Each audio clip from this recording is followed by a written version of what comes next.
चलिए जी, फिर कुछ क्वेश्चंस करते हैं साइज रिडक्शन से रिलेटेड, जो आपके फार्मासिस्ट, डीआई और किसी भी कॉम्पिटिटिव एग्जाम्स में आ सकते हैं। मैं ऐसे ही 5-5, 10-10 क्वेश्चंस कराती हूँ, आप डेफिनेटली इनको रैंडमली देखिए तो आपको डेफिनेटली प्रॉफिट मिलेगा।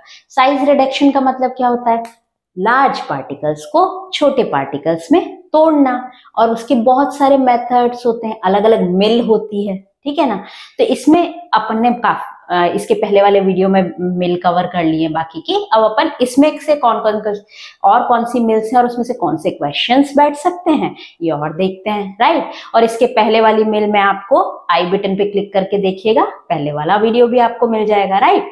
तो आप देखिएगा, सबसे पहले आता है साइज रिडक्शन में एक आती है बॉल मिल, है ना। इस पे क्या क्वेश्चन बैठ सकता है? सबसे पहले आप बॉल मिल को समझ जाएंगे तो क्वेश्चन आराम से क्लियर कर पाएंगे। तो कुछ भी नहीं है बॉल मिल में, क्या होता है? ये तो स्टैंड है अपना, है ना। स्टैंड के बीच में एक है ना ड्रम जैसा लगा रहता है जो राउंड राउंड घूमता रहता है, उसमें बॉल पड़ी होती है कुछ, ठीक है ना। मेटल की कुछ बॉल्स पड़ी हुई होती हैं और इसमें क्या होता है, ये राउंड राउंड घूमता रहता है। अब इसमें यदि मैं कोई मटेरियल डाल दूंगी जिसका मुझे साइज रिडक्शन करना है, यानी इसको बड़े लार्ज पार्टिकल से छोटे पार्टिकल में तो ये बॉल से टकराएगी, आपस में फ्रिक्शन होगा, उस कारण क्या होंगे, उनके लार्ज पार्टिकल्स छोटे छोटे पार्टिकल्स में टूट जाएंगे। जैसे ये घूमेगी बॉल तो इनकी बॉल से टकराएंगे वो पार्टिकल्स, आपस में फ्रिक्शन होगा। तो क्वेश्चन कहाँ बैठता है, हमको तो ये देखना है। तो क्वेश्चन ये बैठता है कि बॉल मिल में किस मेथड पे बेस्ड है, यानी बॉल मिल में क्या होता है जो साइज का रिडक्शन हो जाता है पार्टिकल्स का। एक तो होता है इम्पैक्शन के कारण, इम्पैक्शन यानी जैसे ये बॉल्स हैं उनका जो पार्टिकल्स है उसके ऊपर इम्पैक्ट पड़ेगा, वो गिरेंगे उसके ऊपर, है ना, टकराएंगे उससे। तो एक तो इम्पैक्शन, दूसरा एट्रीशन, एट्रीशन यानी फ्रिक्शन लगेगा इनका, उसके कारण भी जो इसके अंदर मटेरियल होगा वो छोटे साइज में टूट जाएगा। तो क्वेश्चन यहीं से बैठता है कि किस मेथड पे बेस्ड है। तो फर्स्ट क्वेश्चन हमारा ये हो गया, इम्पैक्शन और एट्रीशन पे बेस्ड है। मैं 10-12 क्वेश्चन पढ़ाऊंगी, उनका रिवाइज भी करेंगे अपन, ठीक है। नेक्स्ट है, ये वेट ग्राइंडिंग और ड्राई ग्राइंडिंग दोनों के लिए यूज हो सकती है। वेट ग्राइंडिंग और ड्राई ग्राइंडिंग का मतलब क्या होता है आप समझते होंगे। यदि सूखा पाउडर डाल दिया इसमें, उसके भी साइज पार्टिकल्स रिड्यूस हो जाएंगे।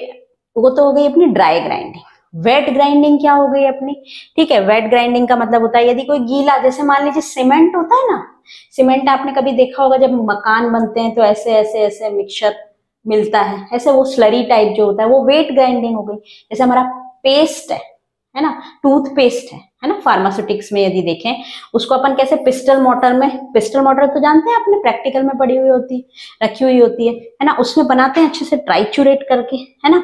तो उसमें सोल्यूशन डाल के वो एक स्लरी जैसा बन जाता है, पेस्ट है ना, वो ड्राई तो नहीं है वो, तो वो क्या हो गई, वेट ग्राइंडिंग हो गई। तो ये इससे वेट और ड्राई ग्राइंडिंग दोनों के लिए यूज किया जा सकता है ना। ग्राइंडिंग करना, ग्राइंडिंग किया जाता है और लार्ज पार्टिकल्स को छोटे पार्टिकल्स में तोड़ा जाता है। नेक्स्ट है, ये पैक है, क्लोज्ड है, इसलिए इसको टॉक्सिक मटेरियल्स के लिए भी यूज करा जाता है, यानी इसमें यदि साइज रिडक्शन हो रहा है तो हमारे ऊपर डस्ट नहीं आ जाए, ठीक है। तो अब इसमें बॉल मिल में कौन कौन से क्वेश्चन बन गए अपने। मोस्ट इंपॉर्टेंट क्वेश्चन जो आपको याद रखना है कि ये इम्पैक्शन और एट्रीशन पे बेस्ड है, ये क्वेश्चन आता है, सबसे ज्यादा इंपॉर्टेंट यही क्वेश्चन है, ठीक है। इसके अलावा आप याद रख सकते हैं कि इसको वेट और ड्राई ग्राइंडिंग दोनों में यूज किया जाता है और ये टॉक्सिक मटेरियल्स के लिए यूज किया जाता है। केवल ये 3 पॉइंट आप याद रख लीजिए। नेक्स्ट है अपनी फ्लूइड एनर्जी में, बहुत इजी है। एक क्लोज्ड सी मशीन होती है, मिल होती है, क्लोज्ड मिल होती है, जिसमें क्या किया जाता है, एयर का इनलेट, ये जो आपको जगह दिख रही है यहाँ पे तेज तेज एयर के पार्टिकल्स है ना, इसमें एटोमाइज कर दिए जाते हैं, है ना, वो घूमते हैं। अब यहाँ से जिसका साइज तोड़ना है उसको भी डाल दिया जाता है। अब वो बहुत तेज घूमेंगे और आपस में टकराएंगे, उसके कारण साइज का रिडक्शन हो जाता है। आपको यहाँ इसका कंस्ट्रक्शन समझने की जरूरत नहीं है, आप इतना सा याद रखिएगा कि इसमें घूमने के कारण पार्टिकल्स आपस में टकराते हैं, यानी इम्पैक्ट पड़ रहा है उनका एक दूसरे के ऊपर, और एट्रीशन यानी फ्रिक्शन हो रहा है, उस कारण ये छोटे छोटे पार्टिकल्स में टूट जाते हैं और हम यहाँ से इसको कलेक्ट कर लेते हैं। ठीक है, ये टूटते जा रहे हैं, टूटते जा रहे हैं, जैसे ये इसमें घूमते जा रहे हैं, टूटते जा रहे हैं, घूमते जा रहे हैं, कहीं यहाँ वॉल से टकरा रहे हैं, कहीं एयर पार्टिकल से टकरा रहे हैं, कहीं आपस में टकरा रहे हैं और टूटते जा रहे हैं। और जिस साइज का, यदि मान लो डिजायर्ड साइज में टूट गए और हम यहाँ से उसको कलेक्ट कर लेंगे। ठीक है, बट अब यहाँ क्वेश्चन क्या बनता है, यहाँ भी क्वेश्चन में यही बनता है, फ्लूइड एनर्जी मिल कौन से मेथड पे बेस्ड होती है? तो इम्पैक्शन और एट्रिशन, यानी इम्पैक्शन और एट्रिशन पे बेस्ड दो मिल हो गई यहाँ पे, एक तो बॉल मिल हो गई, दूसरी फ्लूइड एनर्जी मिल हो गई। यहाँ पे एक इंपॉर्टेंट पॉइंट है जो पूछ लिया जाता है, ये हीट सेंसिटिव मटेरियल के लिए यूज किया जाता है, ये आपको याद रखना है। जनरली हीट सेंसिटिव यानी जो हीट से खराब हो जाते हैं, ठीक है, उनके लिए यूज किया जाता है, जैसे एंटीबायोटिक्स, या आपने पढ़े होंगे केमिस्ट्री, मेडिसिनल केमिस्ट्री वगैरह में, नहीं तो आप नाम याद रख लीजिए बस। एंटीबायोटिक्स जैसे सल्फोनेमाइड और विटामिन। यदि आपके पास क्वेश्चन आता है कि हीट सेंसिटिव मटेरियल या सल्फोनेमाइड्स और विटामिन को का साइज रिडक्शन करने के लिए कौन सी मिल यूज की जाती है, तो फ्लूइड एनर्जी मिल। तो फ्लूइड एनर्जी मिल में कौन से दो क्वेश्चन हो गए, इम्पैक्शन और एट्रिशन पे बेस्ड है, first point. Second point, heat sensitive materials के लिए इसका यूज किया जाता है। दो ही नाम इंपॉर्टेंट है जो आपके बुक्स में लिखे हुए हैं, एक तो एंटीबायोटिक्स जैसे सल्फोनेमाइड और दूसरे विटामिन। तो ये तो हो गया।